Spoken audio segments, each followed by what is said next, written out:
ഏകദേശം ഒരു 4.5 കൊല്ലത്തോളം മുഹമ്മദ് എന്ന വ്യക്തി പ്രവാചകനാണോ, അതിനുള്ള യോഗ്യത അദ്ദേഹത്തിനുണ്ടോ എന്ന് മനസ്സിലാക്കാൻ വേണ്ടി ഞാൻ പിന്നീട് ഒരു 4.5 കൊല്ലത്തോളം ഞാൻ ഉപയോഗിച്ചത്.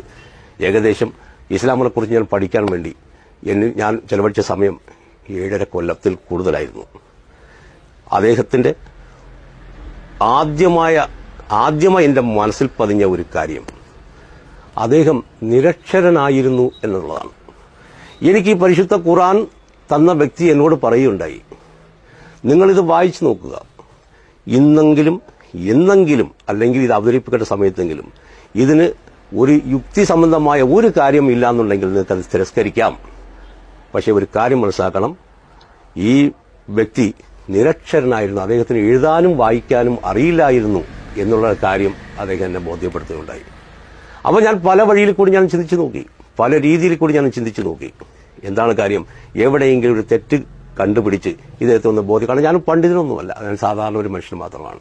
എന്റെ വായനയിൽ മനസ്സിലാക്കുന്ന കാര്യമാണ് ഞാൻ നിങ്ങളോട് ബോധ്യപ്പെടുത്തുന്നത്. ആ പുസ്തകം നമ്മളോട് പറയുന്ന ഓരോ കാര്യങ്ങളും ഈ നിരക്ഷരനായ ഈ മുഹമ്മദ് എന്ന പ്രവാചകൻ സല്ലല്ലാഹു അലൈഹി വസല്ലം അദ്ദേഹത്തിൽ കൂടിയാണല്ലോ ഇവിടെ വന്നിട്ടുള്ളതെന്ന് ആലോചിക്കുമ്പം സത്യം പറഞ്ഞാൽ അത്ഭുതമായി പോയി എനിക്ക്. പിന്നീട് ഇങ്ങനെ ഒരു മനുഷ്യനെയാണോ അല്ലെങ്കിൽ ഇങ്ങനെ ഒരു പ്രവാചകനെയാണോ നമ്മൾ ഇത്രയും മോശമായ രീതിയിൽ നമ്മൾ അറിഞ്ഞുകൊണ്ടിരുന്നത് അല്ലെങ്കിൽ നമ്മളെ പഠിപ്പിക്കപ്പെട്ടത് എന്ന് മനസ്സിലാക്കുമ്പം ഇപ്പോൾ എനിക്ക് വല്ലാത്ത വേദനയുണ്ട്. കാരണം വെച്ചാൽ മുഹമ്മദ് എന്ന് കേൾക്കുമ്പോൾ അല്ലെങ്കിൽ ഒരു മുസ്ലിം എന്ന് കേൾക്കുമ്പോൾ തന്നെ ശരിക്കും പറഞ്ഞാൽ ഓക്കാനം വരുന്ന ഒരു സമയം വരെ നമുക്കുണ്ടായിരുന്നു. ദൈവം തമ്പുരാൻ തിരഞ്ഞെടുത്ത ഒരു മഹാപ്രവാചകനാണെന്ന് യേശുവെന്നും ബൈബിൾ തന്നെ എനിക്കത് മനസ്സിലാക്കാൻ പറ്റി.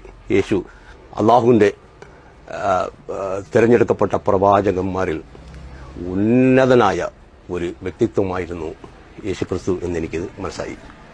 പിന്നെയും ഞാൻ പഠനം തുടങ്ങി. മുഹമ്മദ് നബി സല്ലല്ലാഹു അലൈഹി വസല്ലത്തിന്റെ ജീവിതം ആദ്യം മുതൽ അവസാനം വരെ അദ്ദേഹത്തിന്റെ ജീവിതം നമ്മൾ പരിശോധിച്ചാൽ തീർച്ചയായിട്ടും അദ്ദേഹം അന്തിമ പ്രവാചകനാണെന്നും അദ്ദേഹത്തിലൂടെയല്ലാതെ മോക്ഷം കരസ്ഥമാക്കാൻ പറ്റില്ല എന്നും എനിക്ക് ബോധ്യപ്പെട്ടു തുടങ്ങി.